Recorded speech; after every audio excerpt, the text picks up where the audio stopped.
আসসালামু আলাইকুম প্রিয় দর্শক মণ্ডলী, আশা করি আল্লাহর রহমতে সকলে ভালো আছেন। আজকের ভিডিওতে আলোচনা করব একটি এমন দোয়া নিয়ে, দোয়াটি ছোট কিন্তু ফজিলত রয়েছে অনেক অনেক বেশি। ভিডিওটি না স্কিপ করে না টেনে শেষ পর্যন্ত দেখবেন, ইনশাআল্লাহ অনেক উপকৃত হবেন। প্রিয় দর্শক মণ্ডলী, বিপদ যেমনই হোক না কেন, এই দোয়ার মাধ্যমে আল্লাহ তাআলার কাছে সাহায্য চাইলে সাহায্য পাবেন ইনশাআল্লাহ। হযরত ইউনুস আলাইহিসসালাম এই দোয়া পাঠ করে মাছের পেট থেকে মুক্তি পেয়েছিলেন। যে এই দোয়াটি পড়বে সে বিপদ থেকে মুক্তি পাবে। হাদিসের মধ্যে রয়েছে এই দোয়ার মাধ্যমে আল্লাহ তাআলার কাছে যা চাইবে তার দোয়া কবুল করা হবে। দোয়াটি জানার পূর্বে আপনারা যারা আমার চ্যানেলে নতুন হয়ে আছেন, এরকমই সুন্দর সুন্দর ভিডিও পেতে আমাদের চ্যানেলটি সাবস্ক্রাইব করে আমাদের সঙ্গে থাকবেন। তো চলুন হাদিস দ্বারা দোয়াটি জেনে নেওয়া যাক।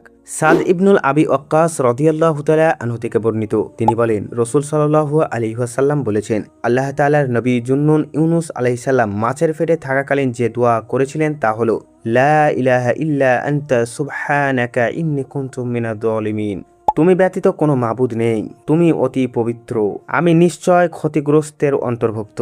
যে কোনো মুসলিম লোক কোনো বিষয়ে কখনো এ দোয়া করলে অবশ্যই আল্লাহ তাআলা তার দোয়া কবুল করেন। হযরত ইউনুস আলাইহিস সালাম বিপদে পড়ে এই দোয়াটি পাঠ করেছিলেন। তিনি যখন মাছের পেটে ছিলেন তখন আল্লাহ তাআলার কাছে সাহায্যের জন্য এই দোয়াটি পাঠ করেছিলেন। বিপদ থেকে উদ্ধার পাওয়ার জন্য এই দোয়াটি অতি কার্যকারী। তাছাড়া হাদিসের মধ্যে রাসূল সাল্লাল্লাহু আলাইহি ওয়াসাল্লাম বলেছেন, যে কোনো বিষয়ে দোয়া করলে আল্লাহ কবুল করবেন। যে কোনো মনের আশা বা ইচ্ছা নিয়ে দোয়া ইউনুস আলাইহিস সালাম দ্বারা আল্লাহর কাছে দোয়া চাইলে আল্লাহ তাআলা তা কবুল করবেন ইনশাআল্লাহ। খুবই ছোট একটি দোয়া, সকলে মুখস্থ করে নেবেন। জীবনে চলার পথে অনেক উপকার লাভ করবেন ইনশাআল্লাহ। আল্লাহ তাআলা যেন আমাদেরকে বোঝার তৌফিক দান করেন, আমিন সুম্মা আমিন। প্রিয় দর্শক মণ্ডলী, ভিডিওটি দেখে যদি কোনো উপকৃত হন বা ভিডিওটি দেখে যদি কোনো লাভবান মনে হয় তো ভিডিওটি বন্ধুদের সঙ্গে শেয়ার করবেন। এমনই একটি সুন্দর দোয়া অন্যদেরকে জানার সুযোগ করে দিবেন। এবং আমাদের চ্যানেলে যদি নতুন হয়ে থাকেন তো চ্যানেলটি সাবস্ক্রাইব করে আমাদের সঙ্গে থাকবেন। সকলে ভালো থাকবেন, সুস্থ থাকবেন। দেখা হবে পরবর্তী এক নতুন ভিডিওতে। আল্লাহ হাফিজ।